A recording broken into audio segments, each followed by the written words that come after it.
Bamada pointi kanubagaw an bɛ aw fo ka aw waleɲumandɔn dante foli min na fɛn fɛn sɔgɔlen don an na nin waati na an ka bɔlɔlɔ sira bɛɛ lajɛlen fɛ ka daminɛ an ka page Facebook la ka taa se an ka chaîne YouTube ma fo ka taa bila an ka TikTok ma o n'a ɲɔgɔnna caman aw bisimila aw ka jɛmukan mandi kɛnɛ kan an bɛ min ɲɛnamayaw ye ka daminɛ ntɛnɛn fo ka taa bila juma la walasa kunnafoniya minnu bɛ dugu kɔnɔ an bɛ bɔ n'olu gulonmanbaw ye ka maa wele maa minnu bɛ yen n'u ka analyse ka bon kosɛbɛ fasojɔ la an n'olu bɛna jɛ ka kunnafoni ninnu boson ni k'a sarada walasa bɛɛ ka se k'i ka tɔmɔta tɔmɔ kɔnɔ cogoya min na o siranatigɛw la sigi o sigi tarataw fɛ laadalasigila ni monsieur le maire de bɛ kɛ yan bi ni monsieur le maire kelen de bɛ yan bi an bɛna bi jɛmukan ɲɛnamaya n bɛna kuma di a ma fɔlɔ bamananw yɛrɛ ɲuman na o kuma ma ɲi da kelen na a bɛ folikan kɛrɛnkɛrɛnnen bila o la an bɛ sɔrɔ ka na don an ka babu kɔnɔ monsieur le maire salamu alaikum. Wa alaikum salam. Kɔri baasi tɛ yen. Baasi tɛ yen. Alhamdulillah. An sera la Ala k'an tile yɛrɛ la. Amina ya rabbi Allah. Ala k'an bɛɛ sababa ma. Amin. Ala ka sunkalo timɛ d'an ma. Amina ya rabbi. Ala ka seli musakaw Ala k'o nɔgɔya dutigi bɛɛ lajɛlen ye. Hali mun tɛ dutigi Ala ka nɔgɔya bɛɛ lajɛlen ye. Ala k'aw dugawu minɛ. Mali kɔkan ani Mali kɔnɔna na an b'a fɛ bɛɛ lajɛlen k'i sɔgɔlen to bamada.net la. O tuma an bɛna bɔ ni kibaruya mun ye a n'an bɛ jaabi mun sɔrɔ a la u k'u ka hakili jagabɔ kɛ a kan. K'a dɔn ko an bɛ fasoko de la an tɛ mɔgɔ ko la an bɛ jamana kunkanko de la o hukumu kɔnɔna la an ko an ka foli bɛ bɛɛ lajɛlen ye Ala ka bi hɛrɛ d'an ma ka taa sisan ma fo tuma min na an bɛ laɲini min na an ka jamana ko la n'o ye jamana kana degun sɔrɔ jamanadenw kana tɔɔrɔ sɔrɔ Ala k'an ka jamana Ala ka bɔ Ala ka kisi a juguw bolo Ala k'o dugawu minɛ monsieur le maire an b'i fo kosɛbɛ o la an fila dɔrɔn tɛ yan ni cɛbilen bɛ yan n'o ye Amadu Z Ɲamele ale ye baarakɛɲɔgɔn ye bamada.net yɛrɛ kɔnɔ yan mais kuma di a fana ma a ka folikan kɛrɛnkɛrɛnnen bila o la an ka sɔrɔ ka don an ka babu kɔnɔ Z salamu alaikum. Wa alaikum salam wa rahmatullah. Cɛ n ka cɛ i parelen don bi dɛ. Yɔrɔ. D'accord.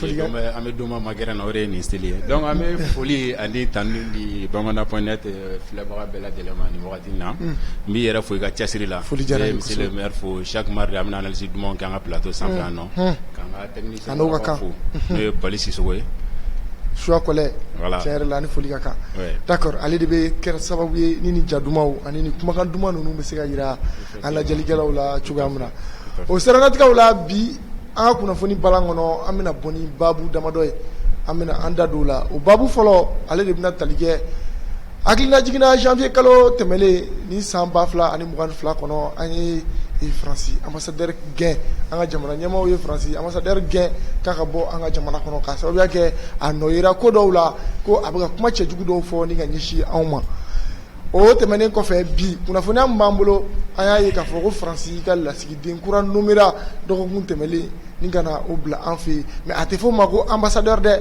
a fɔ o ma de ko chargé d'affaires an bɛna an da don o la ni ka o walawala o tɛmɛnen kɔfɛ dɔgɔkun tɛmɛlen ani monsieur le maire an kumana Gossi kanko kan an y'a ye k'a fɔ ko armée malienne armée française k'u ye Gossi kan u ka base min bɛ yen o y'o di anw ka finitigilakaw ma monsieur le maire ko ko nin ko in tɛ ko jɛlen a ko nin ko in tɛ ko jɛlen kunnafoniw bɔra n'a ye k'a ye k'a fɔ ko Faransi taara tile 2 Faransi yɛrɛ bɔra ni ja dɔw ye k'a jira k'a fɔ k'olu ye maa dɔw ye k'u ka maa dɔw su don dingɛba dɔ kɔnɔ ni o ye charnier dɔ ye ko o maaw bɔ mɛ Wagner fɛ o kuma in o ye monsieur le maire o b'a jira ko monsieur le maire y'a tɛgɛ bɔ ɲɛsin yɔrɔ min ma ko tile bɔra yen an bɛna an da don o babu fana la ni ka o walawala o tɛmɛnen kɔfɛ PM ni o ye premier ministre ye a tɛmɛna CNT ɲɛkɔrɔ an ye babu caman sigi a kan mais ka d'a kan an mago bɛ monsieur le maire yɛrɛ ka analyse la a ko kan ni PM y'a jira k'a fɔ k'an tɛna bɔ CEDEAO la ko envisager l'intérêt k'an ka monnaie créer an yɛrɛ ye ko ministre ka mandat k'a bɛ renouveler ni kuma ba minnu bɛ yen ni jamanadenw kɛlen don k'olu contraire revendiquer ni premier ministre y'o kuma ninnu fɔ an bɛna o kuma di monsieur le maire ma a yɛrɛ k'a ka propre analyse kɛ o kan kosɛbɛ o la an bɛ a fɔ aw ye k'a ka partager a y'a partager kosɛbɛ ka d'a kan kuma minnu bɛna bɔ yan monsieur le maire yɛrɛ ɲuman na ale ka kuma ninnu lɛgɛsɛw de kisɛw de don n'ale tɛ maa tɛ ninnu bɔ ni ka o da yan o la monsieur le maire an bɛna boli ka don an ka baabu fɔlɔ kɔnɔ ni o bɛna tali kɛ Faransi k'u ye lasigiden kura nommé ni o lasigiden n'a bɛ f'o ma ko chargé d'affaires ni o bɛna kɛ sababu ye an n'u ka jamana kumaɲɔgɔnyaw ani affaires diplomatiques ni k'i chargé olu la mais ale tɛ ambassadeur ye d'accord monsieur le maire ni waleya min kɛra tantôt ni Faransi nana u ka lasigiden kura nommé anw fɛ yen yala nin bɛna jira anw na k'a fɔ ko hali bi Faransi ka tagali ko hali bi a dugumajɛ fɔlɔ a tile ma bɔ wa monsieur le maire. Bisimila. An lamɛnbaga cɛ muso denmisɛnnin mɔgɔkɔrɔba e yɛrɛ y'a kuma fɔ sisan an y'a fɔ ko tubabuw tɛ ko jɛlen kɛbaga ye. Tiɲɛ don. Tagabaga tɛ bon ɲuman kɛ. Siga t'o la. An ye nin fɔ yan. Mais an y'a fɔ fana ko tubabu n'a bɛ fɛn min nɔfɛ a bɛ se ka ko sugu bɛɛ kɛ walasa k'o lasɔrɔ. Tiɲɛ don. Nin fana fɔra dɛ. An sɔrɔla k'a fɔ aw ye fana ko mɔgɔ kana da tubabu ka teriya la. U ka teriya ye intérêt de ye. U tɛ teri fɛ ten. An ye nin fɔ plateau kan. An sɔrɔla k'a yira aw la ko nanzaraw ma taa. Ne ye nin bɛɛ fɔ. I ye nin bɛɛ fɔ monsieur le maire. N tɛmɛ siraw fɛ. Tubabu ma taa mun na quand on a fait la déclaration ko sans délai ni ɲɔgɔn tuma tuma an ka tubabu sɔrɔ yan dɛ. Tiɲɛ don. Kuma y'o de ye. Sans délai kɔni. Sans délai. Ça trouve que mɔgɔ mun bɛ yan sisan c'est pour évacuer seulement les matériels de tubabu. De l'armée française. Mais pourquoi o armée française de baiser 5 Sahel kunna an ye nin fɔ yan o armée française de bɛ Barkhane tɔ bɛɛ o de ye o armée française kelen o mɔgɔ dɔw de bɛ y'a kuma bala MINUSMA kunna aw bɛ tila k'a fɔ cogo di tubabu ka taa o branche tɔ ninnu yan monsieur le maire ko bɛ yan dɛ ko bɛ yen dɛ n'o de fɔ fana n ko mɔgɔ kana an ka adamadenya n'o y'an ka sécurité ye k'o politiser ka adamadenw ka fagali kɛ komi n b'a fɛ k'o kɛ affaire ye non c'est ce qui s'est passé dans le régime d'antan i bɛ k'a ka régime ATT ka régime adamadenw ma faga minnu yɛrɛ bɛ fagali kɔ ani minnu b'a kɔkɔrɔla la a bɛ fɔ ko non k'o y'an partenaire ye il faut arrêter d'accord c'est là maintenant o kɔfɛ waleya wɛrɛ jumɛn bɛ ka taa ka yir'i la ko chargé d'affaires c'est toujours le même consul ou bien ambassadeur o de don a n'o bɛɛ ye kelen i y'u ka jouer yan c'est pour cela le français est la langue de Molière. Oui. Le français étant la langue de Molière, comment yɛlɛma kan de don. Comment yɛlɛma kan don siga t'o la monsieur le n y'a f'i ɲɛna n ko Marseille ye 4 de ye Marseille ye fɔcogo kelen de mais fɛn sigiyɔrɔma 4 i b'a dɔn yɛrɛ o b'o de la a tɛ kan si la a tɛ kan si la monde kɔnɔ tiɲɛ don kalabanci kan don dɛ comment yɛlɛma kan de don tubabu de y'o fɔ sa ko chargé d'affaires le consul est chargé de quoi diplomatiquement. Chargé d'affaires d'où? C'est chargé d'affaires. L'ambassadeur est chargé de quoi? Chargé d'affaires. Chargé d'affaires diplomatique dans un pays, entre son pays et le pays d'autrui. C'est ça. Et ensuite s'occuper de ces, comment on appelle, de ces représentants, c'est-à-dire ces concitoyens, comme Niambele vient de le dire, dans ce pays. K'olu ka hɛrɛ n'u ka adamadenya bɛ tɔpɔtɔ cogo ani degun kana sɔrɔ i bɛ sigi o de kama c'est les chargés d'affaires diplomatiquement donc i y'u ka technique ye maintenant u ye technique wɛrɛ fana bɔ aw ye kɔ tuguni quand ils disent que on vous donne le camp de gauche est-ce que l'armée malienne ou bien l'autorité malienne a réclamé ce camp d'abord o de y'a to n y'a kuma fɔ dɔ ye n sɔrɔ du kɔnɔ monsieur le maire an ma se o ma fɔlɔ an bɛ ambassadeur ka n bɛ fɛ ko tubabu ka koma yɛlɛma de bɛ yen d'accord an bɛna tila ka se n'o tɛ n bɛ ka yɔrɔ min f'i ɲɛna l'ambassadeur est toujours là u ye min nommé sa o ye ambassadeur min gɛnna o ɲɔgɔn remplaçant mais est-ce que anw kan ka sɔn fɔlɔ an bɛ bolo min kɔnɔ aw ka ko jɛlen tɛ aw na anw ka ko jɛlen tɛ aw de bɛ ka mɔgɔ fagalaw kɔkɔrɔma don an ka taa de loin aw yɛrɛ bɛ k'an ka maaw faga. D'accord. Donc maintenant monsieur le maire u y'a danganiya fɛnɛ k'a jira k'a fɔ anw fɛnɛ tun ye an ka ambassadeur wele ka bɔ u ka yɔrɔ la. An ta taara wa? An kun y'an ta wele mais on dirait ko mɔgɔ wɛrɛ nommé ye min fɛnɛ ni o bɛna ambassadeur nɔra bila comme chargé d'affaires tuguni. An fana ta min bɛ yen o bɛɛ donc ça c'est un jeu diplomatique. Ça c'est un jeu diplomatique. An ka tiɲɛ fɔ ɲɔgɔn na. olu kan ka fɔ de ambassadeur de bɔra yan, nous on envoie un ambassadeur. Ninnu mun b'u ka français la n'a fɔ la langue de Molière, olu b'u ka tɔgɔ yɛlɛma k'a kɛ comme ici ce n'est pas un ambassadeur. Il va s'asseoir dans le bureau de l'ambassadeur. C'est ça. Il n'aura pas un autre bureau. Effectivement. Il aura les, comment on l'appelle, tous les avantages d'un ambassadeur. Donc ça, n bɛ fɛ ka min fɔ dɔrɔn an k'an janto tubabuko in na. Tubabu bɛ se ko la dɛ. U bɛ se ka don an yɛrɛ ma ni ɲɔgɔn cɛ k'an kun gosi ɲɔgɔn na. U bɛ se ka population n'an kun gosi ɲɔgɔn na. U bɛ se k'an ka population civile lambda qui ne sont ni pour ni rien k'u faga ten fu. Ka ko dɔ créer dɔrɔn. Faisons beaucoup attention à ces Français là. De loin, ils nous ont créé des problèmes. Olu nana an bara u ye ko min d'an ka ala de ma san 9 nin kɔnɔ. Bɛɛ y'a ye. N'a fɔra halisa olu de bɛ nigisi nagasara an bara yan k'u ti taa. N'aw ye sigi ko ambassadeur wɛrɛ nomina o ye kuma wɛrɛ dɛ. Assimi Goïta, assumez-vous. Les 5 colonels, les 500 colonels, assumez-vous. N'a b'a ɲɛɲini a y'a ɲɛɲini dɛ, sinon ne ma sɔn dɛ. A man kunkolo minɛ dɛ. A man kunkolo minɛ bi, a man kunkolo minɛ sini. Parce que mun na ambassadeur nin bɛna daluya jumɛn na? Ambassadeur do chargé d'affaires de dɛ, ambassadeur nin bɛna daluya jumɛn na? I ko kura tugun. D'accord, monsieur le maire. Olu ka taa ka kɛ yan, mais a nana cogo di? A bi yan wa? D'accord, monsieur le maire, ko sigama yɔrɔ yɛrɛ kɛra mun ye depuis Alamusa don. Cɛ nomera n'ale tɔgɔ ye ko Marc Didio, ale nomera a nana ka na ka baara yɛrɛ daminɛ ka d'a kan o bɛɛ a kɛlen bɛ a kɛra dogo la monsieur le maire. Ka d'a kan parce que kunnafoniya in ma bɔ fo bi. Depuis jeudi fo bi kunnafoniya ninnu poyira bi de. Yala an bɛ se k'a danganiya k'a fɔ ko a ko bɛ kɛ an kɔ kan wa walima a bɛ kɛ dugu. A kɛra dibi na ka ban o. Cette nomination là ne peut pas être inaperçue. Kelen anw de ko RFI France 24 olu ka bɔ yan mais malgré tout ils ont toujours des informations sur nous. Sur nous. Mun de la o ma nin fɔ. Ma o nin fɔ o bɔlɔlɔ siraw fɛ an ka ye. A ka ye tiɲɛ yɛrɛ la. France yɛrɛ ka élection kɛra an to k'o bɛɛ mɛn yan. RFI tɛ yan o. France 24 tɛ yan o. Pour que u ka ambassadeur kuturu bɛ se ka nommer k'o bila an ka jamana kɔnɔ sans pourtant nous dire. L'autorité malienne, faisons beaucoup attention en réalité. An ka sabali dɛ. An kana to ka ɲɔgɔn nɛgɛn dɛ. N'an tora ka ɲɔgɔn nɛgɛn a bɛ kɛ politikikɛlaw ka baara ye dɛ. An dun ko transition ye de ka ko la tilen. Transition de k'i kala turu fɛn dɔ kan. Nin ma ɲi. Nin de kan ka kɛ. Nin tun bɛ kɛla ta o man kan ka kɛ. Mais ni transition tora ka kɛ woloko walaka ye dɔrɔn a ma ɲi dɛ. Cɛ jɔlenw, cɛ gɛlɛnw, Babemba denw, Moro Keyita denw, cɛkisɛw, turamagasiw. Nous m'olu wele kana u don transition ko bɛ ka kɛ yaga ye dɛ. Ça c'est pour le dire en réalité. Monsieur le maire, o faamuna an bɛ i fo i ka analyse la n bɛ tila ka segin ka na i ma ɲininkali dɔw bɛ hali bi ka tɛngu i la n bɛna ɲɛsin Amadu Zɛdi Ɲamele ma. Zɛdi Ɲamele yala français n'u y'i ka chargé d'affaires min an bɛ se ka danganiya k'a fɔ k'u ka lasigiden kura min n'u nana n'o ye an ka jamana kɔnɔ alamisa tɛmɛlen le 21 yala nin ko in e y'a bila minɛ jumɛn kɔnɔ e yɛrɛ ka propre analyse ye kɛra mun de ye France ka nin chargé d'affaires nommé la an ka jamana kɔnɔ. D'accord, Kulubali b'i fo i ka ɲininkali la. Foli diyara n ye kosɛbɛ. Monsieur le maire bɔra ka point dɔ soulever sisan nɔ ne bɛna an ka kuma daminɛ ni o ye o de ye k'a fɔ chargé d'affaires yɛrɛ ye jumɛn ye exactement, il est chargé de quelle affaire? Des affaires diplomatiques. Alors l'ambassadeur c'est quoi? D'accord.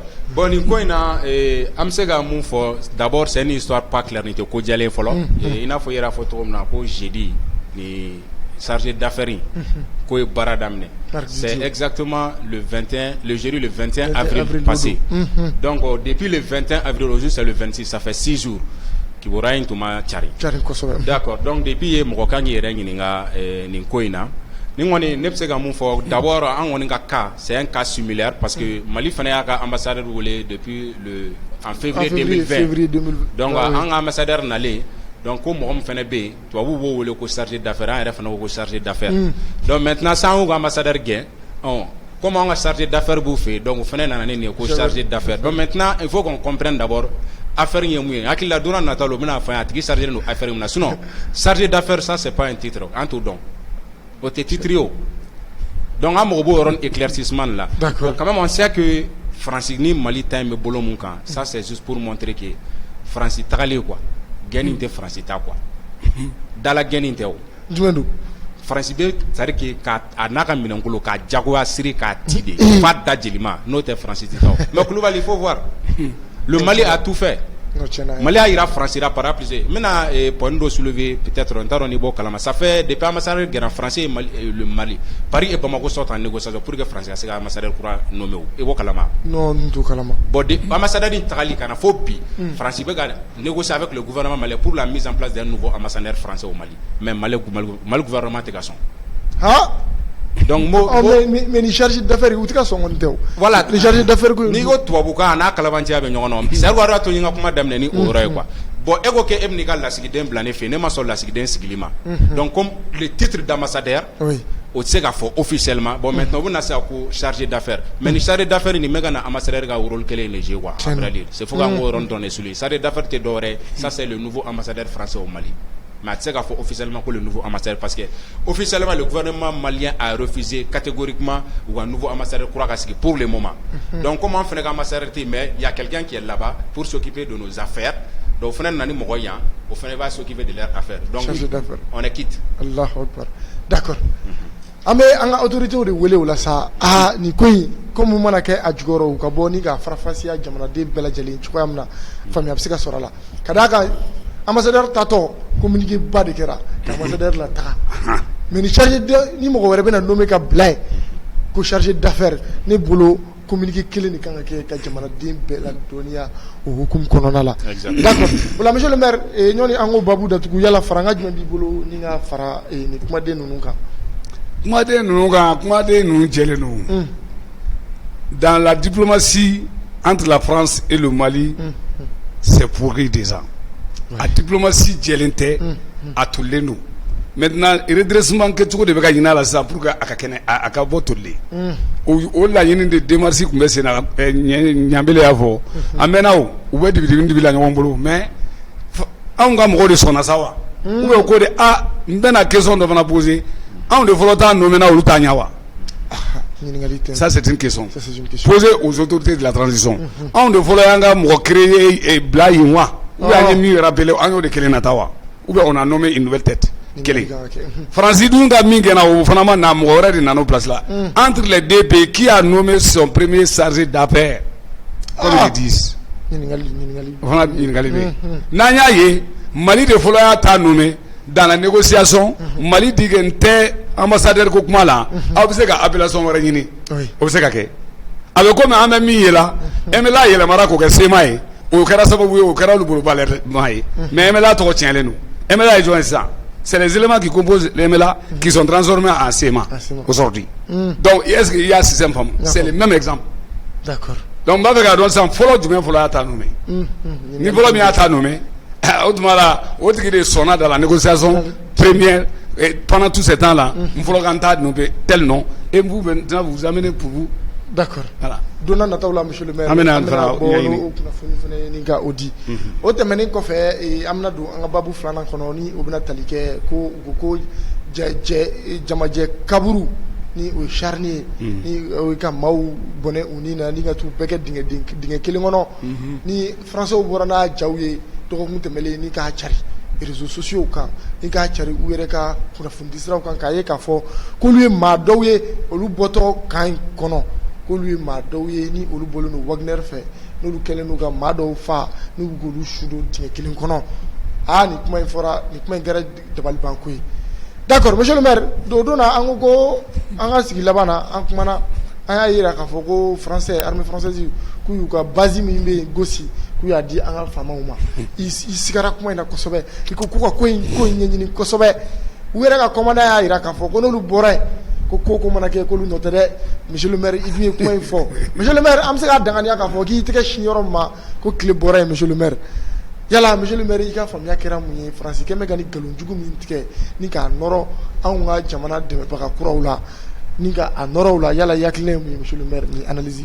Bon, Francis Wagner ko de ka problème yo en Russie. Quand tu parles de la Russie, oui. Ils sont comment on appelle, ils sont effrayés. Toi vous bestrang. Mais ni Wagner fort ou be don to nous là quoi. Parce que beaucoup c'est des mercenaires qui sont venus nous aider. Mais en bande de me ba be faire. Mais au lieu de demander de gelente. Au ka dia flo. Flana e munye Quand il est en Amani, on est à Inéa. D'autres disent que dans la ville, qu'on vraiment qu'on analyse, il y en a comme le fait que n'est à beaucoup, qu'on traque en coma Bema, alors que comme Mali de Cano. Mali de Cano, Mali de on est pendant 8 ans. Les gens n'ont pas compris. Bon, Flana était Somingono, était Romina, pendant des années, doit le mettre tiens au Roko de Matodi. Ah, il était Romina. Allez de nous, Tundalembe. Sunit la rebe ale de yin jofene ale de yin plan ka yin plan bebo akobe babulu a bese ka vendo do jukujoro kalo woro kalo saba ko do se ka soro o bolen ko la kuna foni mu fana be passer o fe o fana bese ka poyi kata fe o nayo be dangene ya jetemine est-ce que ambition est-ce que ambe kanka son pepepe mo kata o kangono anga madina o na anga taro o kono ko mi mana an soro yi surtout que uya sebe ko na kera dron ko otumala ko o kora di nonte maliden ko kan mi fleni kan e malitaye mais to wabu de ba kono pendant tous ces années to wabu ko nantara ka boyan be ko ye yan soro o taw no ede o odun te suko de dugusa maje o ko ngare la je wala o mu raja o lu talen ko anye suye ma tani joli suyera dinga do kono kan yɛrɛ kɛrɛfɛ kan yi n'a ma jan dɛ donc maintenant jɔn y'olu faga ye maintenant pour que k'olu an ka armée min donna sisan kan kɔnɔ faama min donna kan kɔnɔ sisan pour que k'olu nɔrɔngɔ u sɔrɔla k'a fɔ sisan ko u ye Wagner mɔgɔw dɔ bɔtɔla ye ni mun ye nin bɛɛ ye fabrication de ye tubabukɛ min ye kan di ma kuma bɛ yen de ne bɛna yen de est-ce que ce blanc là kan di ma nin ani bi cɛ u taara min ils sont dans la nature là. Ou volatiliser là, ils sont partis, ils sont allés où? Entre les différentes frontières. Botoke mi a signé à Tarami. Ou quoi colonel mi comment on appelle déclaration que Obemi. Donc là il faudra toujours que enyabo o kangelena système mi be kake au clara ka fo ko min be ko Wagner de bora ni fin do e ni beye kuma de ka an hakli su de ka do anga mo la population na ka do anga autorité malienne na ko hakli sué ka fo et puis toujours ne ba mais ko armée française be kanike ou be kanike ku be jihadiste mine ou be terroriste keta ni beye hakli su de a ben alo talache ye mami blanc ye mami blanc ka ko do ke ye mami formé pendant combien de temps? Et maintenant c'est qu'à photo de quoi et de boulot mais il y a d'autres tailles mais c'est inédit. On ne peut pas comprendre. Toujours le comme moi agriculture. Car comme on va faire qu'à on demet toujours dire que population malienne est retournée au bout d'avoir la sang. D'autres disent que nous les candidats que en tout temps. D'autres disent que aïe anga mo bu le barala. Et nous t'arabe que tu dis mais ça nous canadou il y a mo saradi. Il y a ça. Donc nous haglina ou de be pour qu'on banga terre de cas. Pourquoi on va sur le territoire malien? Tant qu'ils sont là, tant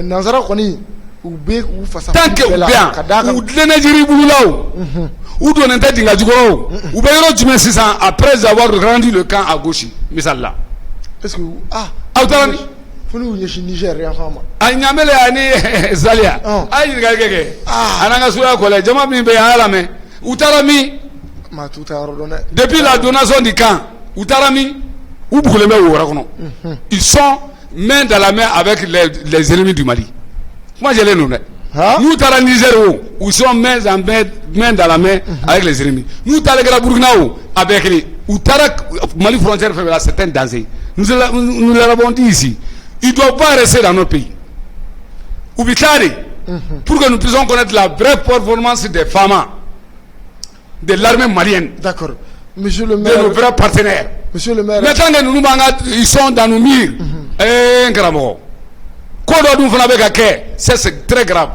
En métailleur de libérer, après la libération, on s'en va laisser cette population dans la bouche des ennemis. Ah, monsieur le maire. Nous voulons pas la vidéo. En état, vous quand même libérer. En libération que pendant un bout de temps, 2 ou 3 ou 4 jours, après, la délégation s'en va avec les éléments des forces de l'ordre et de la sécurité. Autrement, vous venez à Outola. Le fait que vous gagnez, est-ce que vous avez Rojan? Ou Tara, ou va au communiqué au Taga de Gontoun, force de Gontoun. On dit que les informations de l'armée malienne et des armées, des forces de l'ordre et de sécurité du Mali sont pas toujours livrées. Tout le monde, on est en train de dire tout. Quand vous le dites, directement, ils ont également notre information à travers les téléphones et autres. Il y a tout ça. Pourquoi entre Sinisiri? Plan B. Donc, après nous, ils viendront dévorer maintenant cette population. Cette population paisible. Ou balo barai. Wakelen soroli e barai do bulu. Aw be million tala. Ah, monsieur le maire. Malien kono la bamako ka ya on rebe ka million na maka. Ka be kelen kono ambe mi dun c'est trop. Klege kono ambe mi dun c'est trop. Donc on mobilise est sensible c'est ka wa mo ga soro klege. Nous courons très bien, donc c'est et nous même ça. Donc il faudrait que nous pensons à tout cela. Et puis ceux qui sont des réfugiés du Mali dans les frontaliers, dans les pays frontaliers. On avait tout dit. D'accord. Il y a tous ces problèmes-là qui sont emmagasinés les uns sur les autres par rapport à la question française. N'a manqué trop d'ongoni. Nous manquons du coup même au Klingli, Fraka Bampou. Ko Bekela ou Nyanayon. Et Tekamobo, et maintenant la voiture de Keba Fogo, nous avons fait ça pour sauver la population civile. Ah, j'ai retenu 2 terroristes, j'ai réussi tel djihadiste, on a délogé ces autistes. On vous a dit que merci. Il y a demain à Kainté, mais à rentrer.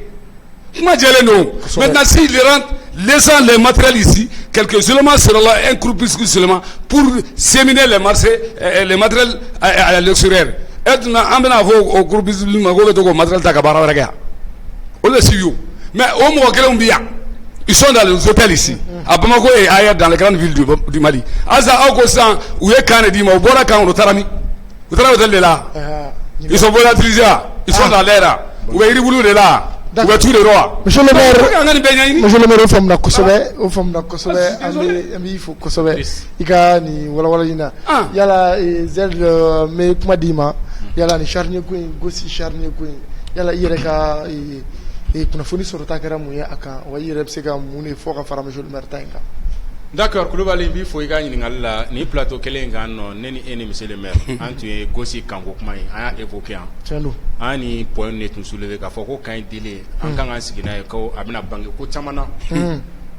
Comment est-ce que Koulibaly pseka fam to di Mali be rebelu c'est-à-dire France be kandi Mali ma deuxième jour ko charné de découverte kera. Et comme par hasard France ka drone do imagine ta ko yira quoi. Kaba ko côté. Et puis pire encore, il va y avoir une guerre médiatique de Beko Inakwa. Il y a une information à France 24, là, un journaliste français là. Je ne sais pas, il porte-parole du gouvernement ou porte-parole de l'armée française, je ne sais pas quoi. Mais il y a c'est un expert quoi. Comme un environnement, tu m'as fait le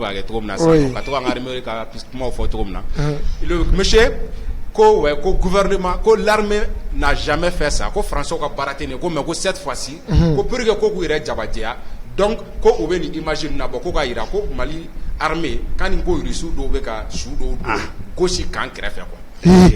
Faut que la conteneur mun jafle ne ko risu ka conteneur ko élément mun dalen fla ko Mali sura sou dalen quoi. Donc awo Mali sura sou be dalen risu be dalen conteneur kono la fia la mais sura sou be dalen kenema. Donc c'est vrai que on va ira en image quoi. Mais ce que moi je veux dire par là c'est que Francie ça fait combien d'années Mali en la France toujours France. On kan kati jale Francisco kale kati ale tama deliga magaya bogala wulu kelela merci faut ma gefolo merci donc me fera mon for francité Mali ko indabla tan quoi France be fait d'abord le Mali a montré le vrai visage de la France aux yeux de tout le monde Dieu bebora France koro kalama à travers le Mali et puis par le Mali Afrique bébé a commencé à jouer France là. Ouais. Donc ni France ni Mali gani kelen dajara Mali là. Oui France il est terminé sur le plan politique internationalement quoi. Donc coûte que coûte France be Mali fene bla pétrole kono to mun abe Mali bla pétrole kono to kelena donc France bo o keler la 600 d'accord et wa la cellule charnier ko dorete angoni ni ko meto na gouvernement koni aira ou les cornes découverte ke donc France fene ko corne to me ga don o donné bon chumu dona biani chumu yera 600 daba do lu te fin sou kele donc angona me sega mu foni ko na comment ere ma chou mais les experts d'après certaines sources on a dit que chou nous découverte kera do mon imagine tu fais là ko les corps étaient là il y avait plus de 5 jours, oui. Comme un jour. De voilà et le nombre de victimes c'était 8 ou 7. Bon, France a annoncé de l'autre que 7 terroristes neutralisés. Et récemment, nous avons eu information kalama. Au 7 terroristes, nous avons au 7 ou 8 terroristes. Avant Farakou a oué neutralisé. Ah! Donc finalement, il va y paniquer, confusion avec quoi. Mais on a même fort, nous on a confiance en notre armée, en notre transition, en notre gouvernement. On sait que depuis Mali guerre dans la phobie, on essaie de ternir l'image de nos femmes. Mais ce qui est sûr, c'est qu'un mot fort, avec certitude, c'est que Mali armée de génocide là sur le front. Sur le front, tiens nous. Moi je peux certifier ça. D'accord. Nyamele mi yɛrɛ ka kuma sonjila an ka jamana ɲɛmaaw ni olu bɛna tali kɛ an ka procureur ba ye ni o bɛ finitigilakaw yɛrɛ ka tribunal la ni olu ye communiqué belebele kɛ n'o communiqué kɔnɔ n'u y'a jira k'a fɔ ko u ye enquête dɔ dayɛlɛ nin ko in kunna ko cɛdenw wulila ni ka se kɛnɛ kan ka ban k'u ye laraweliw kɛ ka sɛgɛsɛgɛliw kɛ ko don dɔ nataw la k'u bɛna bɔ ni ka a kunnafoniya ni ka a ɲɛfɔ wa ni an kan ka taa an sɔrɔnali don yɔrɔ min na nin ko in hukumu kɔnɔna la an bɛ taa o baaraw bɛɛ bɛ latigɛ inshallah don dɔ nataw la d'accord de passage an bɛna don an tɛna se ka sigi plateau in kan k'a fɔ k'an bɛ kunnafoni ninnu bɛɛ larawe k'an t'an da don dimanche don le 24 attaque ba saba mun kɛra an ka jamana kɔnɔ monsieur le maire an tɛ se ka pan a kuma kunna an tɛ se ka sigi k'an tɛ kuma monsieur le maire ni ɲɔgɔnna ye ka ye tiɲɛ kɔnɔ Mali yɛrɛ kɔnɔ kɛrɛnkɛrɛnnenya la a ka dɔgɔ ka dugu saba kan saba ko attaquer ɲɔgɔn fɛ waati kelen monsieur le maire ni ko in ye maliyɛn den bɛɛ dabali ban yala monsieur le maire dakuruɲɛ dama dɔ la yala i bɛ se ka résumé jumɛn kɛ ni attaque saba minnu kɛra ka ɲɛsin an ka finitigilakaw daga yɔrɔ ma ni dimanche don le 24.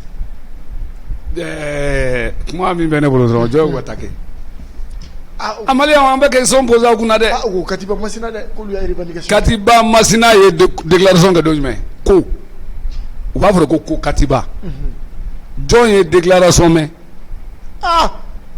depuis kunun u bɛ nin de kɛ ni ne ye tɛgɛ ci ɲɛ kan a bɛ fɔ ko ɲanbele ni ne ye muru sɔɔri e la a bɛ fɔ ko ɲanbele ni ne ye kilo kelen tigɛ a bɛ fɔ ko ɲanbele o tuma ɲanbele na bɔ. Mais pourquoi moi-même je ne sors pas en tant que Sidlamine Dembélé, monsieur le maire, qu'on ait des clôtres? Moi je peux le dire. Oui. J'ai tous les moyens pour communiquer aujourd'hui. Pour qu'on t'a fait faux, moi je vais faire qu'on y embelle. Misalla. N'ironi, agli c'est pas comment on aurait des parce que il y a cette question médiatique de guerre qui nous donne tout le temps qu'il faut qu'on doit les affaires. Depuis qu'on nous m'a voyé des agaliafo, on va voir Katiba de Masina. Autrement là, Katiba de Masina ben mis. Quand est-ce qu'ils font leur déclaration? Où est d'or et de couple placé? Est-ce que ma wérette ka couple placé là? Mouna Kouvana ga Jamata Wili ka fo on de don Kouyere Jaira. Ils sont connus déjà internationalement.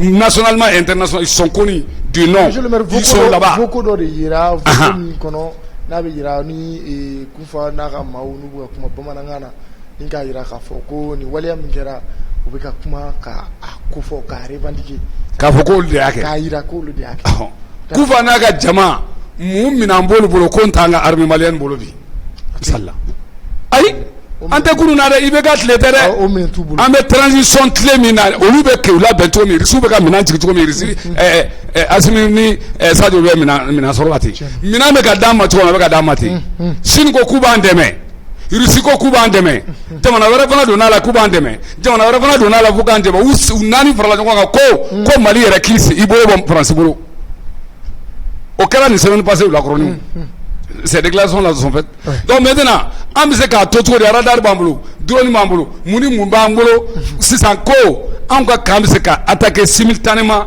par les tɛgɛlankolon je suis désolé Katiba de Masina mun b'a bolo FM Nigo FM mais vous avez les 17 voilà mais mɔgɔ bɛ se ka don cogo la avec tous les services de renseignement que vous avez aujourd'hui dans le Mali dans vos camps ni sinɔgɔ tɛ ka kɛ comme min ɲɔgɔn kɛra Nampala sur le régime IBK Musa Mara bɛ taa Nampala tuma min o taara sɔrɔ dɔw yɛrɛ tun bɛ sunɔgɔ la u ka yɔrɔ la mais est ce que an ka marifatigi ninnu bɛ sɔn ka sunɔgɔ bilen samarabatigiw an k'a lajɛ est ce que u bɛ sɔn ka to tebili la bilen est ce que u bɛ sɔn ka to barojana ka ɲinɛ u yɛrɛ kɔ an bɛ don min na ko bi jugu gɛnnen don o bɛ i senkɔrɔ a ma taa janfa jugu de don janfa bɛ fan bɛɛ e bɛ sɔn ka sunɔgɔ bilen est-ce que ne bɛ se ka taa n da k'a sɔrɔ aw fana dalen don misali la ne b'a to de fɔ aw ka kunun ka wuli mana ka wuli o tɛ se ka kɛ bilen o bon n'o tɛ se ka kɛ mun de la on dit maintenant les Katiba de Masina ils ont quel armement fort qui vont vraiment attaquer simultanément ces trois camps. Monsieur le maire ɲininkali tɔ min kan ka. An ka ɲininkali tɔ min b'aw yɛrɛ de bolo autorité malienne. Tiɲɛ don. Les 500 colonels. On vous pose cette question. D'accord. Monsieur le maire comme kuni an bɛ fɛ ka tɛmɛ ni babu in da kɛrɛfɛ. Yali ni ale t'an ka babu kɔnɔ bi an bɛna tɛmɛ a da kɛrɛfɛ. An bɛ segin ka na don an ka babu sabanan na ni o de bɛna tali kɛ an ka premier ministre n'o ye docteur Choguel Kokala Mayiga ye ale tɛmɛna CNT ɲɛkɔrɔ alamisa tɛmɛlen ni o bɛnna avril kalo tile 21 ma san 2022 ni o kɔnɔna la ni kuma caman bɔra kɔnɔ ni a kuma dɔw caya bɛ bi a ma se maa yɛrɛ ka maa ladɔnniya o la ni a ko gannen don d'accord mais fɔlɔ k'a di kuma di Ɲamele ma Ɲamele yala premier ministre ka passage CNT ɲɛkɔrɔ alamisa tɛmɛlen yala kuma minnu bɔra kɔnɔ yala i yɛrɛ ka résumé kɛra mun ye nin ko in kan ka d'a kan an y'a ye k'a fɔ premier ministre ka kuma kɔnɔ kuma bakuruba caman b'a kɔnɔ mais an ye tɔmɔta dɔw kɛ ni o bɛna boli ko an tɛna bɔ CEDEAO la ni an ka jamanadenw kun bɔra k'o laɲini kɛ ka yira fɛnɛ k'a fɔ ko an tɛna monnaie créer ko o tɛ an ka programme na fɔlɔ ni jamanadenw bɔra fanba fɛnɛ bɔra boulevard la ni k'o laɲini fɛnɛ sabati o tɛmɛnen kɔfɛ a yirala k'a fɔ ko MINUSMA ni jamanadenw kun ko ka taa ka d'a kan ko o fɛnɛ sen bɛ ni janfa juguw la ka ɲɛsin an ka finitigilakaw ma ka ɲɛsin an ka jamana ma k'olu fɛnɛ ka mandat k'a bɛna renouveler yala ni kumaba minnu fɔra i ka analyse kɛra jumɛn ye ka d'a kan maa dɔw bɔra k'a yira k'a fɔ ko a kɛra jigitigɛ ye olu ma dɔw fɛnɛ ko kuma min fɔra ko kuma ɲɛbila kuma don ka d'a kan fɛɛrɛ de don walasa ka na an ka fɛɛrɛw da jugu ɲɛkɔrɔ d'accord e yɛrɛ ka faamu kɛra mun ye a kɔnɔ wa i bɛ mun de fɔ walasa maliyɛnw ka se ka o faamu.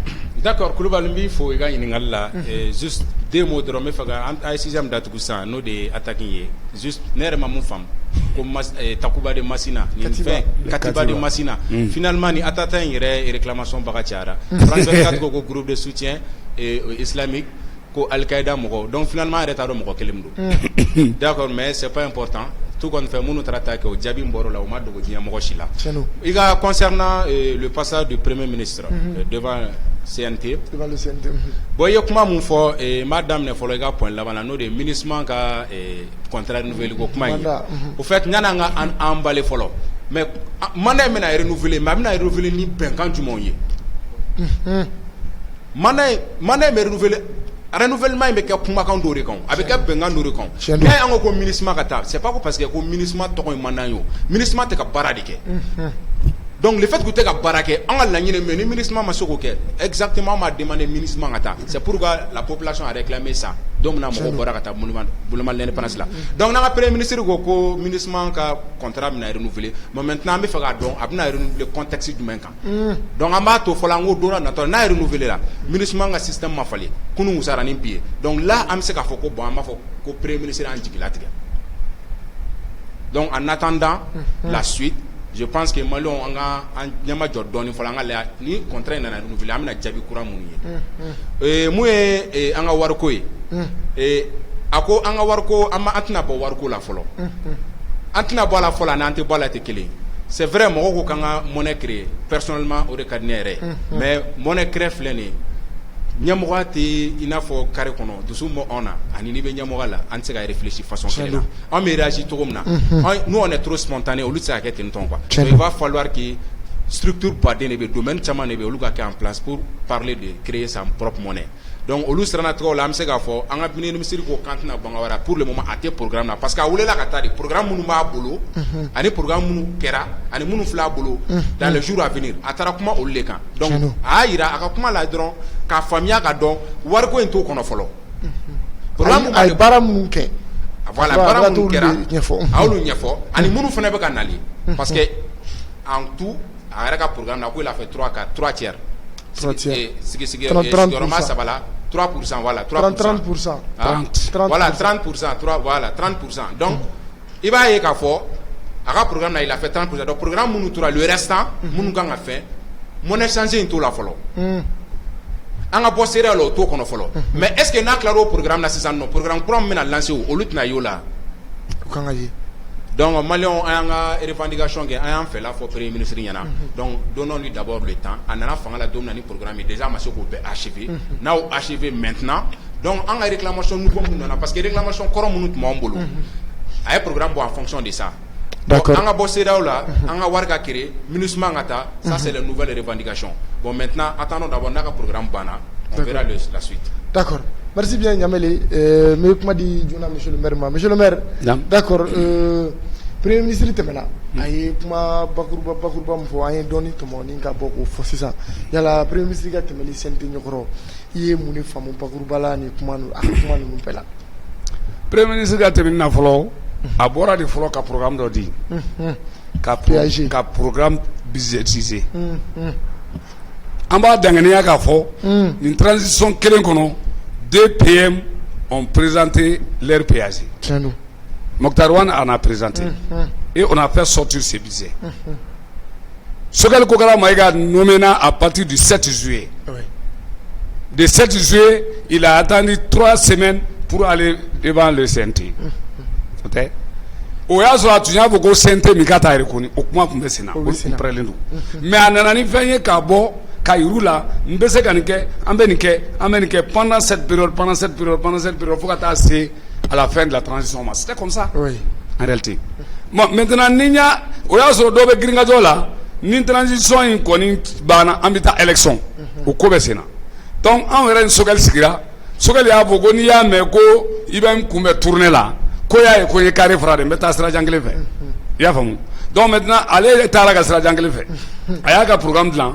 TAZ Tarad là. Les mêmes gens de CNT où il y a Doya Goussa Kuno Kafaï et le Tungo Ante, Kanga Jensen, mais et la Rakinido Anyagor of Mobefora. Mais PAZ Moufo, allez Reka Koudlanen. C'est lui et son cabinet qui ont fait ça. Au le Madlan. Donc, moi de nous, nous maintenant, à une périodique niveau, au périodique, est-ce que vous béquerez qu'à ben au Konowa? Parce que le problème maintenant, il faut qu'on parle avec, comment on appelle, avec certitude. Et comment on appelle dans l'intelligence. Bara nous kera o de ukumu bara pe begara haliye afora le col accord sera intelligent atlegele malika fo kabela walia intelligemment et dans le cas ça que premier ministre allait le coco accord teke maintenant quand les rebelles sont allés voir Assimi les a dit d'aller voir Sogel Kokala Maïga abeka inani beko ha Assimi de Kouma eta Sogel Kokala Maïga fait. Ils sont allés au domicile de Sogel Kokala Maïga. Ah, monsieur le maire. C'est ça. Donc maintenant, on est à tout. Où il reste le gouvernement. Moussa Agata et la Tlobengana Niabenao. Où il reste le gouvernement. Où il reste le CNT. C'est ça. Quand maintenant, où le CNT, mais le gouvernement Midlana, il y a eu comme Rodona. Maintenant, CNT, al ni do Sarula, où comme remplacer au Saraboubou. Maintenant, Sogel de Avo, comme disait Ken, Konoka Benima. Otmala ni maze ko kono ka benima. Ngalamgo. E na la grade beji zona. Ma jele no ne afobaga. Ne de afo. Oni de ko make. Ko make. Ni ngo kombe kursi do samala. Ni nya kenye ko bake. Mais ni maze ka kursi do samala. Kuma ba de fo. Finalement, nga kuma ben yire mene de. O da to abefo ko kuma sanika fo iki nena maka ko wolon blague sanika a commencer. D'accord. Donc maintenant PAG de fora mais PAG majera. D'accord, monsieur le maire, selon les périodes. Donc on est à tout et Sogel Kokala Maïga a eu un peu de difficulté par rapport à tout ce qu'il a pu créer pour sphère politique afin que Maliens ont cassé Kadala, Maliens ont dara la beba le kobi, en bébé ka transition soutenue, aveuglement pour l'antala. Mais pourquoi transition soutien kono autant kono moum te ka ke olti dia ko ke otmala. Par exemple, l'assise a été faite. On m'a dit, assise de la refondation m'a au basi nous fait créer wa, au bara m'a wa, bizarre min fora ko blabolo wa, bizarre fana banari wa. Il n'galibé de combien de milliards au bizarre m'a planté pour le PAG. Oui. Donc il y a tout ça. Maintenant perturbation min donna comme il a pu dire. Maintenant, aux perturbations nous nous kera kono, aux perturbations nous de kalda ka konya ka 30 et quelques %. et 30 et quelques pourcents ni mɔgɔw kɛlen bɛ k'o de ta bi k'o kɛ dɔnkili ye an bɛna s'o ma parce que 30 et quelques pourcents ni mɔgɔw kɛlen bɛ k'o ta k'o kɛ dɔnkili ye ne Sidy Lamine Danbɛlɛ de ko PM que je ferai ça pendant cette période n filɛ nin ye mois jumɛn na je suis en avril avant octobre n bɛ nin kɛ ka ban n y'a fɔ mais octobre mana se ka sɔrɔ n m'a kɛ jɔn ka problème de ça c'est moi je dois faire tout nuit et jour. On a dit que les gens sortent depuis 6h du matin, ils rentrent chez eux à 23h. C'est ce qu'on a dit ici dans les micros. Afora enfin interview là. Le gouvernement de mission est donc. Ateka sino, ou be barala, suni clé, ou te anga téléphone yereta. Ou tanga message jabi. Ou bega niveau banku. Maintenant frako asa au gouvernement kelem se ka fo ko nye de ni fo, me be kan ke ni période kono, mo juru sur lentila, au te ka ta voyage jana, ateka fo ske au code de cela ka ke. Maintenant pourquoi mo te se ka kuma ema? Pour que moi t'abo ay ya fo mun la maké voici itala yo voici un peu ma façon de voir les choses. Monsieur le maire, ministre a mané renouveler code allez dama ko fanye bleu parce que dans il y a juste un mois seulement on disait qu'on ne renouvelait plus le mandat de l'administration parce que depuis au bas faut que 2015 faut que ta bla 20 combien baby à 6 mois bois sera fait. Et le ministre disait que dans un premier temps, qu'on lui soit tamponné, c'est-à-dire qu'on enveloppe une grande cadeau en numéro. Et enveloppe une grande cadeau en numéro, ne veut dire qu'il n'y a pas de tchè. Mais à ça, il y a le bord du Maka, il y a le point à n'est pas fait. Dans ce gros temps, on bloqué. Le ministre n'a pas tant. Et puis, la ministre est dirigée par des Français. Il ne faut pas qu'on considère. Le G5 est dirigé par les Français. Il ne faut pas considérer. Ah, pour qu'un mandat renouvelé, qu'il y a l'avocat français fait trop. Deux choses sont contraires. Une chose est son contraire. Ah, mais c'est que tout cas, nous n'état pas ou bien les Maliens, diplomatiquement, ils ne connaissent pas la politique. Le jeu politique malien est bafoué. Ils ne connaissent même pas la politique. Mais vous avez avocat d'Ogata. Au début, colonel ou responsable ou bien ou bien pourquoi maintenant, comme il y a un fait, on est ready. On est de Mbabi Ndalembana, on est au Franchini. Mais tant que nous sommes en Singoro, car faut communisme à Mana à renouveler. Parce que le ministre a un mandat n'a pas là en d'accord. Monsieur le maire, c'est là où quand tu es beau, c'est là où c'est là aussi, on y a une belle quelqu'un. Kata, Antala Aramba qu'on a regardé, vous l'avez là. Tout l'Afrique. Tout à fait. Quoi, Ante?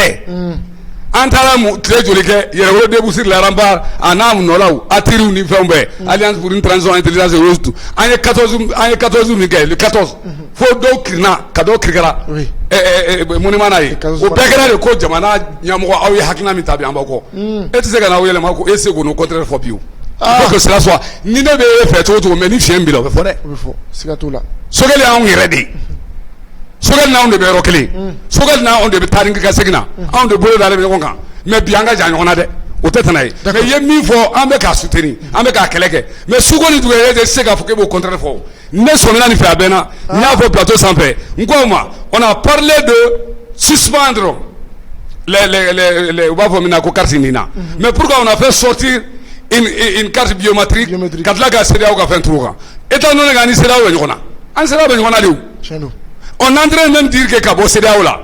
À moi, qu'on a tout Jamil Vidal Mado Fabi au Fengari. Au Maké, Monument à la Waina. Kabo, population, quoi, en Gaboula. Et tu sais qu'on a faute nous.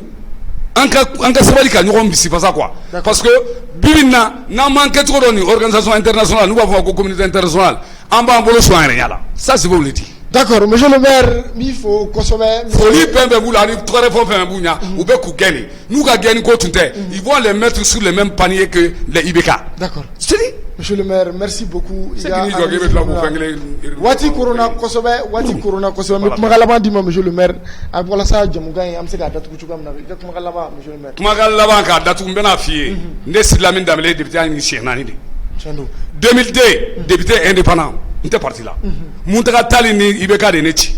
C'est bon. 2007 député Nyayini Kita Marala. Kaï Marakon. Mpina Koton indépendant. ZDK. Groupement pour le développement de Kita. Kita d'abord. 2013 Ouavomima. RDS. Yavement. Et justice sociale. C'est-à-dire Beka Haken Kadima. Oye Mishibaye. Mishi. Ou Mavoma Mishiba. 2020, ne va député à Indan.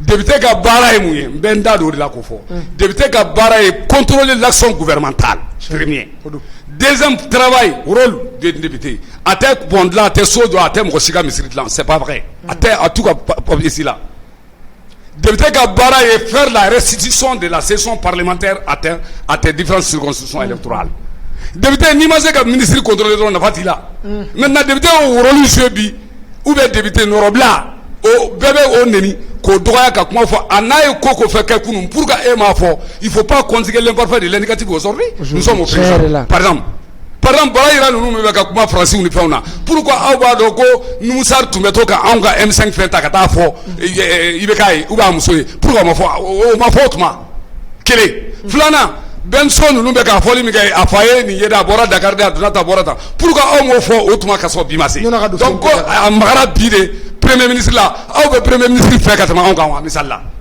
est-ce que ninnu bɛ se k'a fɔ k'u bɛ premier ministre dɔn ka tɛmɛ anw kan an mun tun bɛ tilenna ɲɔgɔn kan su kɛla ɲɔgɔn kan an sigira mɔnɛmane l'indépendance la don aw tun bɛ yan misali la donc n bɛ fɛ k'a fɔ le député et le remplaçant des députés comme a bɛ fɔlu ma ko toujours des honorables des conseils ils ont joué un rôle j'ai dit bravo à Maliki Diaw et son équipe parce que u ye waleya min kɛ ni tun bɛ tɛmɛ ten a tɛ kɛ yɛrɛ parce que député tɔ ninnu na député ka dɔgɔ min bɛ ministre wele parce que député on perd des ministres ça c'est pas une démocratie réelle an ka cɛ fɔ ɲɔgɔn député de kan ka basakili ci di ministre ma k'a bila sira kan et le ministre aura peur du député si le ministre n'a pas peur du député nafa t'i la muso min filɛ kaso la sisan il a eu peur d'un député qui l'a interpellé au niveau de l'Assemblée nationale en son temps pour dire que u ye n wele wari ko budakun kan ne dun ye ministre de l'économie et des finances madame Boire Félix Sogo ale de y'a fɔ ne ɲɛna Musa Mara ka primature la a don an ka PMI Mali directeur bɛ kasobon na mais u bɛ kɛlen don k'i den k'u labɔ k'o bila ka taa ɲɛfɛ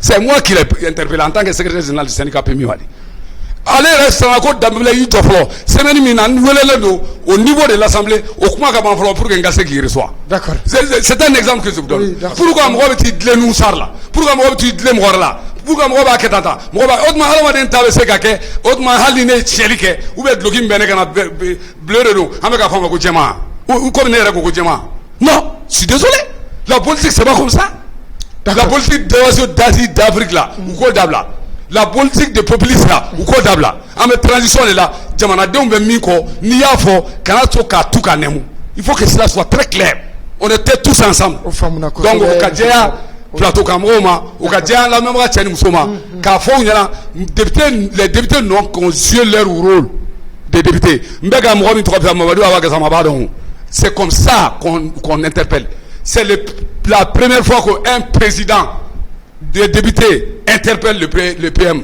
sinon le PM vient vers son député a b'a fɔ ko déclaration de politique générale c'était comme ça mais ninnu ko copier maintenant a yɛrɛ de a bɛ wele ka na premier ministre bɛ se ka wele filanan min fana la il faut k'an ko fana walawala pour dire aux uns et aux autres premier ministre député damadama min fara ɲɔgɔn kan ka député dɛmɛ ka premier ministre dɛmɛ ka bɔ a sa place u b'a gɛn olu bɛ se k'o kɛ maintenant k'a ye premier ministre welela ka na député dɔ y'a ka député a rôle joué o bɛ dɔgɔya cogo di a ma gosi a ma neni a ma fa neni a ma ba neni médiatiquement les autres sont en erreur n ka cɛ f'u ɲɛna dɛ u man kan ka mɔgɔ cɛ fa neni u man kan k'a ba neni u man kan ka fosi fɔ a ma Numusar ko tɛ dɛ le fait qu'il a joué un rôle d'un député mɔgɔ bɛ ka couleur sugu bɛɛ fɔ bi donc n b'a fɛ k'o yɔrɔ fɔ k'o la cɛya an balima cɛ muso denmisɛnnin mɔgɔkɔrɔba ma n'ale ko tura de don moyen de renvoi dɛ Suisse la o bɛ ko kɛ kusokɛli la mais a bɛ fɔ a yɛrɛ e de y'a fɔ mun na i ma kɛ ko tɔ ye o dɔrɔn tiɲɛ don d'accord monsieur le maire merci bien an b'i fo kosɛbɛ i ka nin analyse in na o la Amadou Z Ɲamele waati koronna kosɛbɛ yala kumakan laban yani an ka jɛmukan in datugu ok Kulubali wagati n'a togoya fɛ an b'a a fɔ dɔrɔn vraiment maliyɛnw ka sabali an kana maliko kɛ diɲɛ ye ko dɔrɔn jamana jɔ tɛ diɲɛ ye ko dɔrɔn quoi il faut que jamana bɛ jɔ ni acte de ye quoi mɔgɔ tɛ bonya ye tɛ mɔgɔ diya ye tɛ mais il faut que an ka lajɛ an ka baara kɛ ni mɔgɔ bɛ kɛwale min kɛ maliyɛn fila an bɛ gɛlɛya o gɛlɛya la bi depuis lawale fo ka na se bi ma i b'a ye ni erreur de y'an sɔrɔ diɲɛ ye ko c'est-à-dire qu'an ye président fɛn fɛn sigi an fɛ yen Mali la généralement a caman bɛ sigi par popularité de mais a tigi ka acte tɛ quoi k'a fɔ k'a ye acte concret minnu kɛ jamana kɔnɔ non maliyɛn président bɛɛ mandiya de bɛ mɔgɔ kɛ président Mali la donc i b'a ye finalement n'a ye mɔgɔ ta diɲɛ ye kama donc finalement n'a ye juguman k'a t'o ye c'est vrai an bɛ don min na ko bi transition bɛ ka caman kɛ mais il faut dire aussi que problème ba wɛrɛ de bɛ Mali la mun tɛ ni dɔrɔn ye quoi problème ka ca an tɛna se k'an da don olu bɛɛ la k'olu développer bi wagati n'a togoya la